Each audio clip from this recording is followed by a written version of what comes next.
Қайырлы күн қазақ елі, сіздер мынандай жаңалықты естіп пе едіңіздер?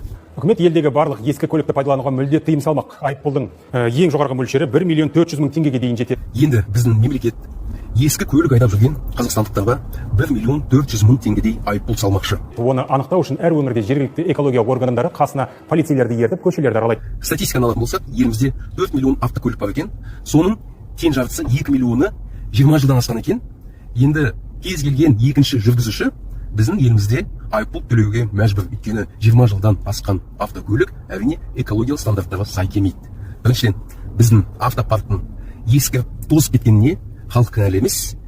Біріншіден, үкіметтің өзі кінәлі, өйткені осы соңғы 10 жылдың ішінде жаңағы утиль алым, первичка, басқа адамна кедендік кестеге сәйкес өте жоғары көрсеткіштегі төлемдері бар. Соның барлығы автокөліктің дефицитіне алып келді. Соның барлығы автокөліктің өте қымбатшылығына алып келді да халықтың қалтасы оны көтере алмай қалды.